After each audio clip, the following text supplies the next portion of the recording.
Bonjour à tous et bienvenue dans cette nouvelle vidéo d'Historiapolis, la dernière de cette série consacrée à l'histoire de l'Angleterre et qui portera sur la période la plus récente, c'est-à-dire de 1815 à aujourd'hui. La dernière fois nous avions vu comment, en prenant l'ascendant sur différentes nations, notamment les Provinces-Unies, puis l'Espagne et enfin la France, le Royaume-Uni avait réussi à devenir la plus grande puissance mondiale par le biais d'une hégémonie économique et commerciale réalisée grâce à l'établissement d'une suprématie maritime.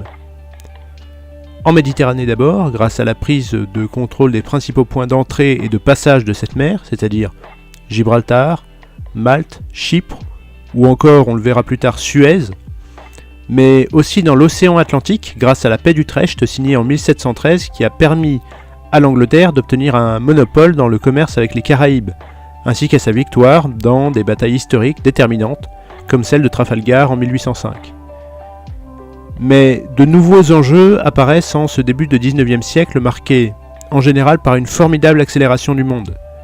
Accélération des transports, accélération de la production de marchandises par les révolutions technologiques et industrielles, diffusion des idées de la Révolution française et explosion démographique dans différents pays, mais notamment en Grande-Bretagne. En effet, l'Angleterre est l'un des tout premiers pays à connaître la révolution industrielle. Cette mutation soudaine de l'économie avait largement suscité l'intérêt des élites britanniques dès la fin du XVIIIe siècle.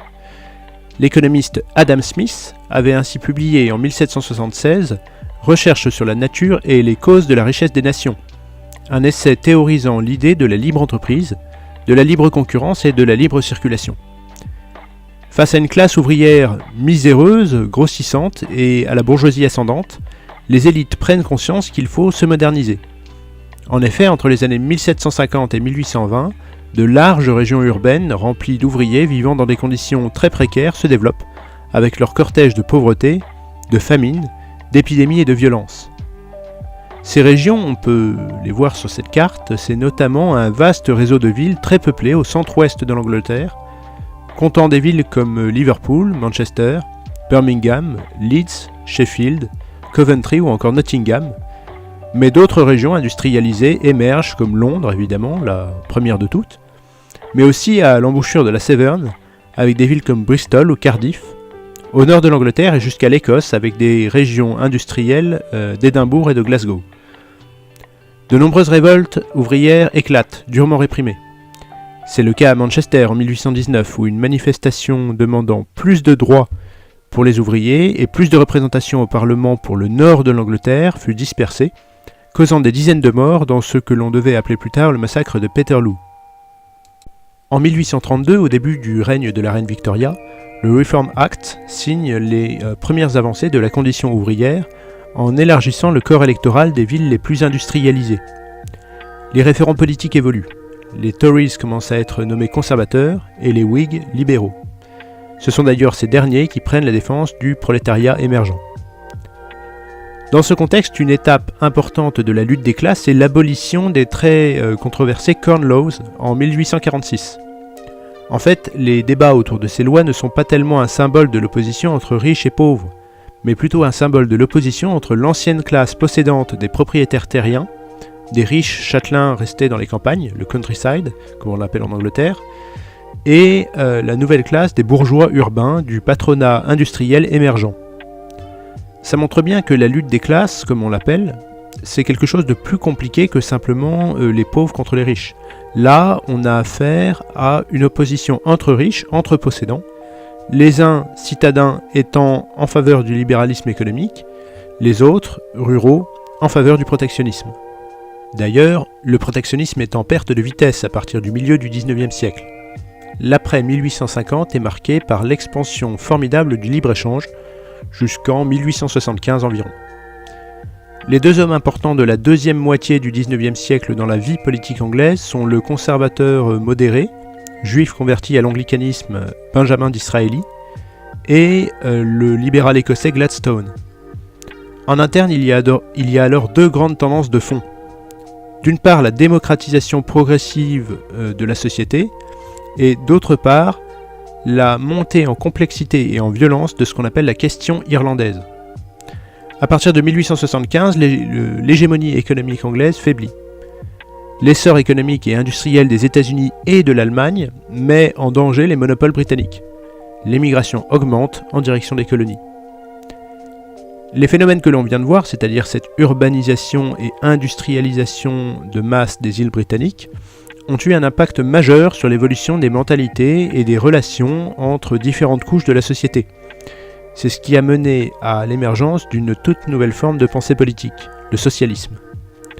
En partie issu des réflexions menées dans toute l'Europe à la suite de la Révolution française, le socialisme va prendre des formes assez différentes selon les pays dans lesquels il va se développer. En France, il se développe d'abord sous une forme très idéaliste, qu'on va nommer plus tard le socialisme utopique. En Allemagne, il va se développer de manière beaucoup plus méthodique, et cette opposition entre socialisme allemand et français se retrouve très bien dans la polémique entre Karl Marx et Joseph Proudhon, qui a eu lieu à la fin des années 1840. En Angleterre, en revanche, le socialisme va très tôt suivre une route bien à lui. Dans l'histoire de la Grande-Bretagne, André Jambourde explique en détail les particularités de l'histoire du socialisme anglais.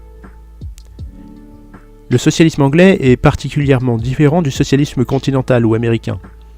Longtemps non doctrinaire, il s'est développé pragmatiquement, avec les lentes mais persévérantes conquêtes du syndicalisme, la tradition graduellement instaurée de discussions revendicatrices plus que d'action directe.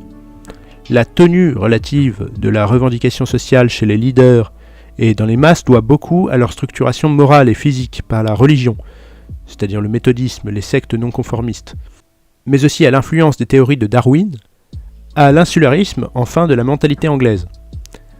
Ainsi s'explique l'échec relatif du marxisme inspirant la Fédération social-démocratique de Hyndman, le succès de l'action du groupe d'études économiques et sociales des Fabiens, Bernard Shaw, H.G. Wells, Sidney et Beatrice Webb, et du parti indépendant du travail de Keir Hardie.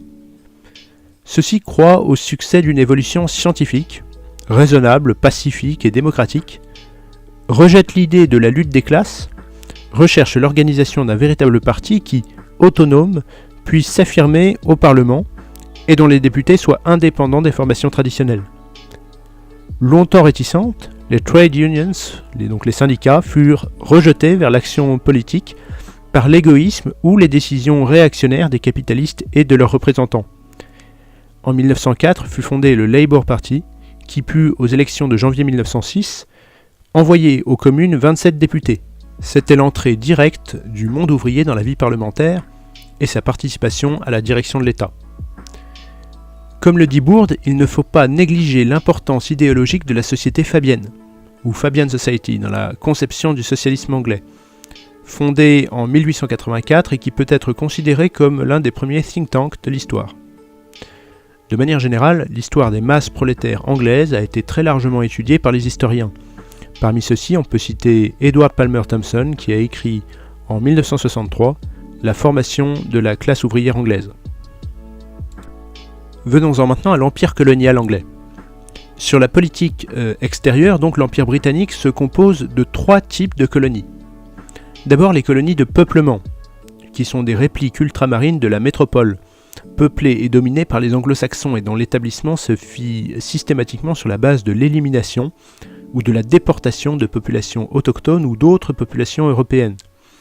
Et c'est d'ailleurs quelque chose qu'on a eu tendance à beaucoup oublier, que le cinéma hollywoodien notamment a eu tendance à beaucoup faire oublier, car l'histoire est presque toujours écrite par les vainqueurs, mais partout où ils se sont installés, les Britanniques ont systématiquement et méthodiquement massacré ceux qu'ils considéraient comme leurs concurrents. Donc au Canada, concrètement, ce sont les Indiens et les Français acadiens qui ont été massacrés, éliminés. En Australie, les Aborigènes.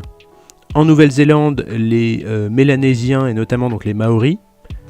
Et en Afrique du Sud, les populations noires, mais aussi les Boers hollandais, présents bien avant eux, et qu'ils ont presque éliminés au terme d'une véritable guerre d'extermination, qui a d'ailleurs vu la construction par les Anglais contre les Boers, donc, des premiers camps de concentration de l'histoire. Ensuite, il y a les colonies d'exploitation, qui sont des réserves de matières premières, principalement le sous-continent indien, du Pakistan à la Birmanie, en incluant ce qui est aujourd'hui l'Inde. Dès avant la Première Guerre mondiale, les Anglais se rendent compte qu'ils ne pourront pas éternellement garder la main sur cette mosaïque surpeuplée et lui confèrent une autonomie par la création du Raj en 1858. Enfin, les zones d'influence, parmi lesquelles la Thaïlande, Singapour, mais surtout la Chine, dont l'accès au port a été ouvert par les guerres de l'opium en 1840-1841. Déjà à cette période, la rivalité avec la Russie est extrêmement visible, par ce que l'on appelle le grand jeu en Asie centrale, mais aussi en Extrême-Orient où la Russie menace les positions anglaises. C'est ainsi que le Royaume-Uni soutient nettement le Japon durant la guerre russo-japonaise de 1905. Durant tout le XIXe siècle, les rivaux principaux de l'Angleterre sont la Russie, la France jusqu'en 1904 et, à partir de 1870, l'Allemagne. Pour contrôler l'île continent eurasiatique, elle doit contenir la Russie en Asie centrale et en Extrême-Orient, et la France de l'Atlantique à la mer Rouge. Pour cela, elle s'appuie sur un empire ottoman qu'elle a affaibli avec la guerre d'indépendance grecque, et qu'elle ménage ensuite face à l'Égypte du Pacha soutenu par la France. Elle anesthésie parfaitement cette dernière en agitant les chiffons russes et germaniques. En fait, l'Angleterre veut à tout prix éviter un rapprochement franco-russe, les deux puissances impériales les plus menaçantes. La France se laisse stupidement embarquer dans la guerre de Crimée, qui sert essentiellement les intérêts anglais entre 1854 et 1856. Entre 1865, c'est-à-dire à la mort du stratège Palmerston, et 1875, c'est-à-dire en gros l'émergence de Disraeli, l'Angleterre connaît un moment de flottement et d'inertie diplomatique. En fait, elle doit faire face avec incompréhension au changement de hiérarchie politique en Europe continentale. L'Allemagne supplante la France qui sera désormais cantonnée à des aventures coloniales secondaires, principalement en Afrique. Bismarck subjugue l'Europe. Et les Anglais, qui, une fois n'est pas coutume, semblent stratégiquement égarés. L'Allemagne, industriellement, économiquement, démographiquement, gonfle beaucoup et enchaîne les victoires militaires. Le congrès de Berlin de 1878 constitue la consécration des vues de l'Allemagne sur les Balkans, réussissant à contenir la Russie, et de l'Angleterre, préservant l'Empire ottoman. Au passage, Disraeli parvient à favoriser le sort des Juifs, leur accordant des droits au sein de l'Empire ottoman, ce qui incluait la Palestine et ouvrira ainsi dans une certaine mesure la voie au sionisme. Barrée par la trop grande mainmise germano-slave à l'Est, l'Angleterre dans les années 1880 va concentrer ses efforts dans la construction de la dernière partie de son empire colonial, la partie africaine. Il s'agit en fait d'achever une France qui avait déjà été écrasée par l'Allemagne en 1870, en lui ravissant son influence en Égypte et en se bâtissant un empire colonial du Caire jusqu'au Cap, sous l'influence de l'homme d'affaires Cecil Rhodes. En 1882, les troupes anglaises occupent donc l'Égypte. C'est une prise majeure car le canal de Suez permettant d'accéder à la mer Rouge et donc à la route des Indes a été percé une dizaine d'années auparavant par les Français. Voilà donc une Royal Navy qui contrôle tous les points majeurs de la Méditerranée. Son point d'entrée Gibraltar depuis 1704, son île centrale Malte depuis 1800, et son point de sortie Suez en 1882, donc domination auquel on peut ajouter celle de Chypre en 1878. Mais à la fin des années 1880, l'empereur allemand Guillaume II va lancer ce que l'on appelle la Weltpolitik, la politique mondiale, c'est-à-dire à l'opposé de la tradition impériale allemande historique, notamment à l'opposé de celle prônée par Bismarck, une politique d'expansion du monde germanique, cette fois-ci non plus seulement à l'est de l'Europe, mais également par-delà les océans. Pour l'Angleterre, c'est un problème majeur, car, on l'a vu plusieurs fois dans cette série de vidéos, la domination anglaise sur le monde repose précisément sur le contrôle des mers et des océans. Cela va contraindre les Anglais à sortir de leur isolement relatif. Désormais, l'ennemi principal de l'Angleterre ne sera plus la France, mais l'Allemagne. Ceci dit, il y a un dernier litige à régler avec la France. Je l'ai dit juste avant, l'Angleterre, depuis quelques décennies, s'était tournée vers l'Afrique pour ses conquêtes coloniales. Le problème, c'est que la France aussi cherche à s'y tailler un empire. Deux plans proposent alors ce qu'on appelle parfois l'opposition des 2D et des 2C. Le Royaume-Uni voudrait en effet avoir un contrôle continu de l'Afrique, du nord au sud, de la ville du Caire, donc de l'Égypte, à la colonie du Cap, en Afrique du Sud. La France, pour sa part, rêve d'un contrôle continu de l'Afrique de l'Ouest à l'Est, de la ville de Dakar jusqu'à Djibouti. Les deux armées progressent et finissent par se rencontrer en 1898 dans le village de Fashoda, dans l'actuel Soudan du Sud.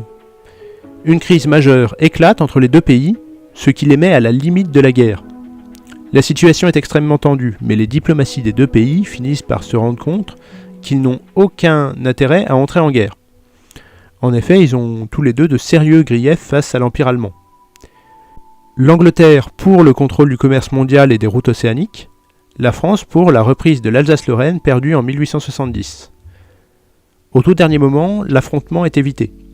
La France se retire, accepte de laisser le projet anglais de contrôle nord-sud de l'Afrique se réaliser, mais en échange, les Britanniques assurent les Français de leur soutien dans la prise de contrôle du Maroc, pour laquelle la France est en concurrence directe avec l'Allemagne. En 1904, c'est alors l'entente cordiale. Une alliance officielle est scellée, et jusqu'au déclenchement de la Première Guerre mondiale, la France et l'Angleterre n'adopteront plus ni l'une ni l'autre de position hostile sur aucune entreprise. Du point de vue britannique, c'est donc bel et bien l'Allemagne qui représente désormais le danger majeur sur le continent. Le premier affrontement indirect se fait par la guerre des bourgs, les Allemands soutenant le président Kruger, les Anglais prenant le contrôle de toute l'Afrique du Sud. Une autre pomme de discorde, parfois méconnue, c'est celle de ce que l'on appelle le Bagdad-Ban, un projet de chemin de fer reliant Berlin à Bagdad. Quand on parle des raisons qui ont mené au déclenchement de la Première Guerre mondiale, on met souvent en avant l'assassinat de l'archiduc d'Autriche, ou la volonté française de récupérer l'Alsace et la Moselle occupées par l'Allemagne depuis 1870. Ce sont des raisons partielles, et l'assassinat de François Ferdinand à Sarajevo, en fait, est plus un élément déclencheur qu'autre chose. En réalité, l'une des raisons les plus profondes de l'origine de la Première Guerre mondiale, c'est véritablement l'opposition entre le Royaume-Uni et l'Allemagne dans le contrôle du monde. L'Empire allemand est alors, à l'époque, la superpuissance industrielle ascendante en voie de constitution. Et les Anglais ne peuvent pas l'accepter. En 1903, les Allemands lancent un grand projet consistant à relier les villes de Berlin et Bagdad par le train, afin de donner à l'Allemagne un accès direct au Moyen-Orient.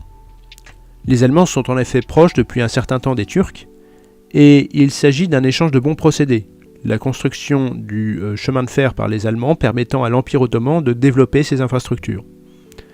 En 1914, quand l'alliance entre l'Allemagne et l'Empire ottoman est officiellement scellée, il s'agit pour la première, déjà alliée à l'Autriche-Hongrie, d'avoir un continuum d'alliés entre elle et les grandes régions pétrolières.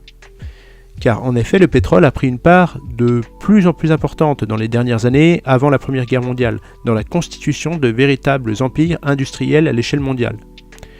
Une partie non négligeable des alliances de la Première Guerre mondiale s'explique donc par la volonté de contrôle des énergies. Il faut bien en avoir conscience. L'Angleterre, de son côté, elle n'est pas en reste. Pour avoir accès à ces régions pétrolières, elle ne va pas pouvoir miser sur l'Empire ottoman, déjà proche de l'Allemagne, mais elle va tout miser sur l'ancienne Perse, ce qui est aujourd'hui l'Iran. L'accès à ces zones, à ces régions-là, à défaut de l'avoir comme les Allemands par la terre, elle l'a par la mer, donc on retrouve bien l'opposition tellurocratie-thalassocratie, puisque l'Angleterre contrôle le canal de Suez et la région du Golfe Persique. En 1909 est créée l'Anglo-Persian Oil Company, la compagnie britannique qui contrôle le pétrole en Iran. On ne va pas trop entrer dans le détail de la Première Guerre mondiale ici, car les faits sont connus. La France, le Royaume-Uni et l'Italie, plus tard assistés par les États-Unis, gagnent la guerre et imposent à l'Allemagne des sanctions très dures dans le traité de Versailles. Il faut cependant rappeler que durant cette guerre, le Royaume-Uni a renforcé sa position en Méditerranée.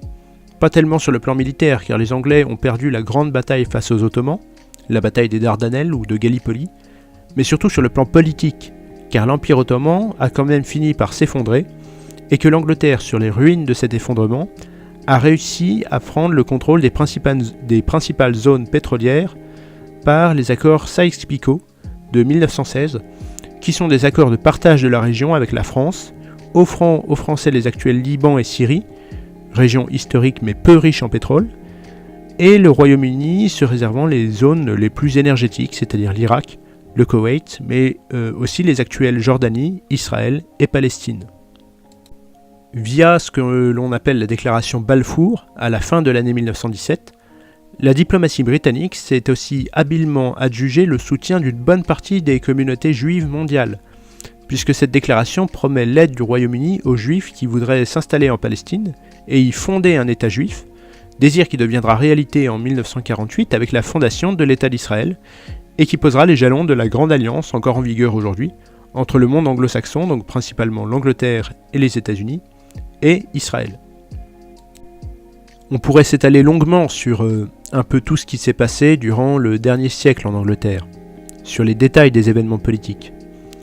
On pourrait donc parler de l'entre-deux-guerres en Grande-Bretagne, de la Seconde Guerre mondiale, de la décolonisation, notamment de l'Inde par exemple, et donc de la dépossession de ces vastes territoires de l'Empire britannique. On pourrait parler du baby-boom, de l'essor à partir des années 1960 d'une vaste culture populaire, jeune, d'un renouveau musical avec l'essor du rock, de l'influence de la télévision et du cinéma, dans un fond général d'américanisation qui a touché à peu près autant les pays continentaux, comme l'Allemagne, l'Italie, la France, que le Royaume-Uni. On pourrait parler militairement de l'insurrection de l'IRA en Irlande, ou de la guerre des Malouines, qui a opposé au début des années 1980 le Royaume-Uni à l'Argentine, et économiquement du rôle de Margaret Thatcher et de ses successeurs dans la transformation de l'Angleterre en pays néolibéral. Mais s'attarder sur les détails ne ferait que cacher le phénomène fondamental qui les recouvre globalement tous depuis un peu plus d'un siècle. Et sur cette chaîne Historiapolis, j'avoue avoir une préférence pour l'analyse des phénomènes de fond, de long terme, et fondamentalement leur compréhension, le pourquoi du comment d'un processus historique long, plutôt que le fait de s'attarder sur la description un peu scolaire des événements en surface. Donc pour résumer, je préfère la compréhension des phénomènes longs plutôt que la description des événements de surface. Et pour ce qui concerne l'Angleterre, en gros depuis 1918, quel est le phénomène clairement identifiable ? Eh bien ce phénomène c'est celui du déclin. Fondamentalement, depuis 100 ans, depuis l'apogée de la domination qui a atteint l'Angleterre, cette puissance est en déclin. D'abord parce qu'elle a été remplacée à la place de première puissance mondiale par les États-Unis, mais également à cause de faiblesses internes causées par ses caractéristiques nationales. Il va s'agir dans cette fin de vidéo d'essayer de comprendre pourquoi véritablement le Royaume-Uni a entamé une longue phase de déclin, au-delà des deux guerres mondiales qui l'ont largement éprouvé, et de l'ascendant américain dans les affaires européennes. L'historien Emmanuel Todd a longuement travaillé sur l'Angleterre. Sa méthode de travail, bien que parfois débattue, je la trouve très intéressante. Dans ses différents livres, il part du principe que la structure des familles dans un pays joue un rôle déterminant dans la trajectoire historique de celui-ci. Son analyse consiste en gros à déterminer l'organisation familiale dans les différents pays du monde à partir de deux axes. Un axe qui détermine le degré de liberté laissé aux enfants de la famille, et un axe qui détermine le degré d'égalité entre les enfants de la famille. Cela va donner typiquement des familles quand elles valorisent la liberté des enfants, c'est-à-dire l'individualisme, que l'on nomme famille nucléaire, et au contraire, quand elles les empêchent de quitter le foyer, ce sont les familles communautaires. Cela nous donne 4 grands types de possibilités. Il y a évidemment des pays qui ne sont pas homogènes en termes de structure familiale et d'autres qui sont un peu entre deux eaux. Mais ce schéma va montrer 4 pays qui sont typiquement assez bien inscrits globalement dans chacun des 4 grands types familiaux. L'Allemagne et la Russie sont des pays à famille communautaire, donc autoritaire. La Russie est autoritaire mais égalitaire, ce qui dans la logique d'Emmanuel Todd explique assez bien les plus de 70 ans de communisme qu'a connu le pays. La famille allemande est autoritaire et inégalitaire. Inégalitarisme qu'on retrouve souvent dans les pays capitalistes et protestants d'Europe du Nord. La France est un pays de famille nucléaire, donc laissant plus de liberté aux enfants, mais aussi avec un penchant égalitaire, héritage qu'on retrouve typiquement dans la Révolution française. Enfin, l'Angleterre, qui nous intéresse, est à la fois un pays de famille nucléaire et inégalitaire. Le pays de famille nucléaire inégalitaire, c'est classiquement le pays anglo-saxon, capitaliste et très individualiste. L'individu dispose d'une très grande liberté, mais la vie est une véritable compétition. Celui qui réussit est un winner, celui qui rate est plutôt méprisé. Cette mentalité, il faut bien comprendre qu'elle est au centre de l'évolution contemporaine du Royaume-Uni. On ne peut pas comprendre la dureté et la violence économique des politiques, par exemple de Margaret Thatcher, ce qu'on appelle le néolibéralisme dans les années 1980, sans comprendre que cela correspond bien à une mentalité britannique existant depuis des siècles, y compris jusque dans la structure des familles britanniques. Voilà comment Emmanuel Todd résumait dans son livre L'invention de l'Europe en 1990 les spécificités libérales et inégalitaires de la nation britannique. La liberté sans l'égalité. Ces traits fondamentaux de la famille nucléaire absolue définissent l'essentiel du système idéologique anglais. Pays de la liberté individuelle, l'Angleterre ne marque à travers son histoire aucune prédisposition pour l'égalité. Le développement de ses institutions politiques révèle assez bien cette dissociation des idéaux de liberté et d'égalité, si nécessairement liés dans l'esprit des révolutionnaires français. Les structures familiales constituent un système d'organisation d'une société. Mais un système d'organisation, pour perdurer dans le temps, doit toujours reposer sur un système de valeurs. Dans toutes les grandes civilisations, le système de valeurs est fourni par la religion. Or, la religion chrétienne en Angleterre s'est largement effondrée, tant au niveau de la pratique religieuse qu'au niveau de la diffusion de ces valeurs dans la société. Quoi qu'on pense de la religion chrétienne, c'est cet effondrement du christianisme qui est responsable du déclin progressif du Royaume-Uni, comme il l'est du déclin des autres pays d'Europe de l'Ouest. Car il ne s'agit pas seulement d'un déclin économique ou diplomatique de puissance pure, il s'agit d'un déclin de la société en elle-même qui perd ses repères et sa foi en l'avenir. La stagnation du Royaume-Uni a commencé dès les années 1880 avec le début de la déchristianisation. Dans cette première étape, la religion est progressivement remplacée par des idéologies structurées comme le socialisme, avec sa forme britannique particulière, le travaillisme, ou le nationalisme. La loi historique générale associant déclin de la croyance religieuse et naissance de l'idéologie est cependant vérifiée par le cas britannique. Socialisme et nationalisme naissent ensemble du vide métaphysique et réutilisent bien sûr les cubes élémentaires fournis par les structures familiales pour définir leurs valeurs fondamentales. La famille nucléaire absolue avait produit un protestantisme spécifique, l'arminianisme. Elle engendre un socialisme spécifique, le travaillisme, et un nationalisme rival, s'incarnant surtout dans la doctrine du Parti conservateur. Mais après la Seconde Guerre mondiale, les Trente Glorieuses et l'essor de vastes classes moyennes ont provoqué une crise des idéologies en Occident. À partir des années 1950-1960, le socialisme et le nationalisme, à leur tour, après la religion, s'effondrent. Cependant, lorsque la crise économique réapparaît à partir des années 1970, d'une grande violence en Angleterre, les idéologies comme la religion ne font pas pour autant leur retour. Cette absence d'opposition, notamment à gauche, va permettre à un libéralisme prédateur et agressif de prospérer, reposant sur des vagues de privatisation d'entreprises, de coupes dans les budgets publics et de licenciements massifs. En effet, tous les chiffres de la situation sociale très difficile actuellement montrent bien que l'équarrissage des classes moyennes et des services publics britanniques n'a pas commencé avec le Brexit dans les années 2010, mais a commencé bien avant, dès les années 1980 à l'époque de Margaret Thatcher, puis de Tony Blair dans les années 2000. Ces deux étapes ont fait un mal considérable à la société anglaise. Le service national de santé s'est effondré, les infrastructures, notamment les trains, les autoroutes, les transports en commun, sont dans un état lamentable, et même les indicateurs de base comme le taux d'obésité, la taille moyenne des enfants à 12 ans et l'évolution de la courbe de l'espérance de vie depuis les années 1960 accusent des retards inquiétants comparés au trio Allemagne, France, Italie. C'est dire à quel point le peuple anglais a été violemment secoué par l'ultralibéralisation mise en place depuis les années 1980.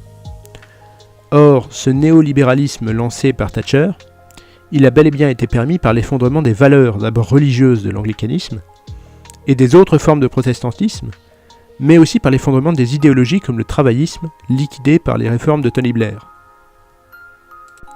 Emmanuel Todd, c'est le moins qu'on puisse dire, n'est pas optimiste quant à l'avenir du Royaume-Uni.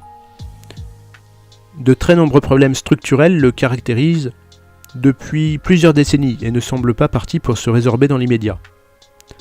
Entre une situation économique difficile, une démographie en berne, de graves problèmes de cohésion sociale liés aux difficultés de faire advenir une société multiculturelle, et une dépendance accrue aux États-Unis tant sur le plan militaire que financier, la dynamique britannique semble résolument tournée vers le déclin. Petite île froide et humide en marge de l'Europe, la Grande-Bretagne a pourtant réalisé l'exploit historique de devenir le plus grand empire de l'histoire, en renonçant à sa mainmise directe sur l'Europe occidentale et en bâtissant une flotte puissante et glorieuse, en mettant la main sur les grandes routes commerciales et en diffusant sa langue jusque dans les contrées les plus reculées du globe. Écartant ses plus sérieux concurrents, de l'Espagne à la France en passant par les Pays-Bas, puis enfin l'Empire allemand, c'est finalement par l'une de ses propres anciennes colonies que l'Angleterre sera détrônée en tant que reine du monde, les États-Unis. De Stonehenge au palais de Buckingham, nous voici à la fin de plus de 20 siècles d'une histoire à nul autre pareille.